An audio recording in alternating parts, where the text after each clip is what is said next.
In 2013, in Norton Shores, USA, a young woman who was working the night shift alone to afford her university education and provide a better future for her young son vanished without a trace. Let's examine this tragic and cautionary story together. Jessica Heeringa was 25 years old. She was engaged to her boyfriend, Dakota Quayle Dyer, and the couple had a 3-year-old son named Zevin. Jessica's family described her as a devoted mother who would do anything to make her son happy. To ensure a bright future for Zevin, Jessica decided to go to university to become an accountant. To save money for her studies, she found a job as a cashier at an Exxon gas station. In her personal diary, she often wrote about wanting more out of life. Unfortunately, she would never get that chance. On the night of April 26, 2013, Jessica was working the late shift, which was supposed to end at 23:30. Around 23:10, a regular customer arrived to fill up his car. He placed the nozzle in the tank and waited for the attendant to authorize the pump from inside. After waiting for a while with no fuel flowing, he decided to go inside to see what the problem was. Finding the building empty, the man sensed something was wrong and immediately called 911. The emergency operator dispatched patrol officers to the station to check for suspicious activity. Arriving about 10 minutes later, the police spoke with the caller and contacted the station owner. They questioned why no cashier was present while the building was unlocked and the lights were on. The manager rushed to the scene, and together with the police, they searched the premises. During the search, police found Jessica's jacket and purse in the break room. Inside the purse was a wallet containing $420. There were no signs of a struggle. The cash in the register was untouched, and Jessica's car was still parked outside. Consequently, police ruled out robbery.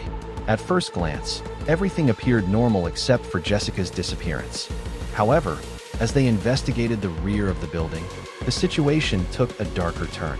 Outside the back door, officers discovered a small bloodstain on the concrete. They took a sample for lab analysis.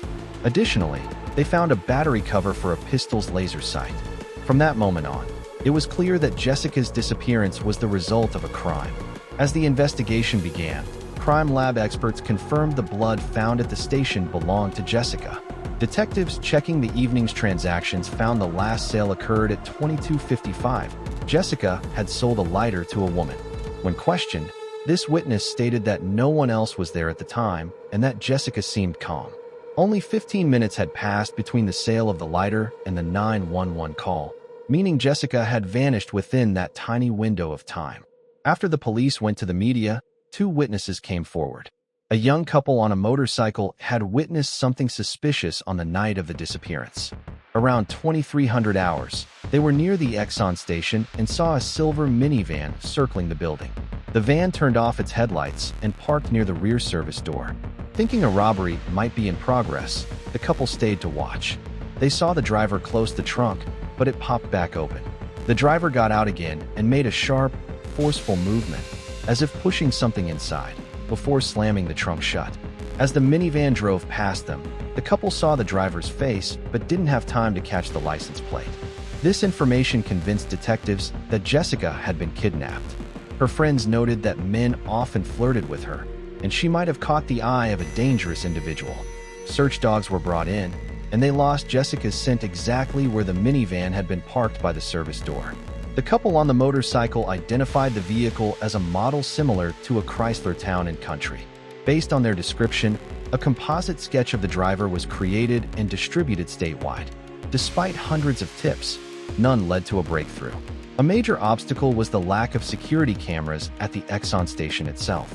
Detectives began checking footage from nearby businesses. A local pub had cameras, and after experts synchronized the clock, they saw a silver minivan speeding past shortly after the time of the disappearance. Another shop further down the road also captured the vehicle, but the quality was too poor to see the license plate. Lacking specific details, police decided to check all registered silver minivans in the area. They soon contacted 43-year-old Jeffrey Willis. He was married, worked at a furniture factory, lived in the area, and drove a silver minivan. He also bore a strong resemblance to the composite sketch and was a frequent customer at the Exxon station. Willis voluntarily allowed police to search his van. While experts found no immediate evidence related to Jessica, they discovered he had recently had the car professionally detailed. Additionally, while his van was a 2006 Dodge Caravan rather than a Chrysler, the two models share the same body design and look identical. Furthermore, although Willis claimed he was home on the night of April 26, his colleagues revealed he had skipped his shift that night and for several days following. Despite these suspicions, there was no direct evidence, and he was released. The case went cold for 3 years. Then, in 2016, a 16-year-old girl narrowly escaped a kidnapping attempt after jumping out of a silver minivan. She provided a description of the suspect and the vehicle to the police. Detectives consulted a Chrysler designer who identified the van as a 2001 to 2007 Dodge Caravan based on specific black trim and handles. Out of the thousands of minivans in the state, they narrowed the list down to 30 nearby vehicles with those specific features. Only one owner stood out, Jeffrey Willis. The 16-year-old girl identified him from a photo as her attacker. This led to a full search warrant for Willis's home, car, and computer. Investigators found a handgun that Willis had stolen from a coworker. The coworker noted the gun used to have a laser sight, which was missing when police found it, the same laser sight cover found at the crime scene in 2013.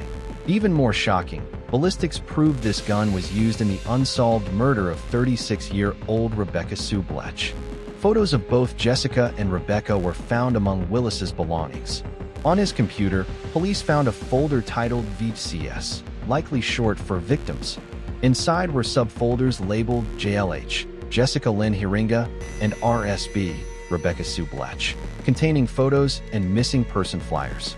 His password for various accounts was J4L27H13, the initials of Jessica's name followed by the date April 27, 2013. During the investigation, Willis's cousin, Kevin Bloom, claimed that Willis had called him the day after the disappearance. Kevin said he saw a girl tied up in Willis's basement, severely injured after being struck with a pistol. He claimed he helped Willis bury her body in a forest. However, search teams found nothing, and Kevin later recanted his statement, leading to a 5-year sentence for lying to police. Despite never finding Jessica's body, prosecutors presented nearly 200 pieces of evidence. Jeffrey Willis was convicted of 2 murders, the attempted kidnapping of a teenager, and possession of illegal files. He was sentenced to life in prison without the possibility of parole. Jessica's family, however, remains haunted by the lack of physical remains, holding on to a small hope that she might still be alive and will one day come home.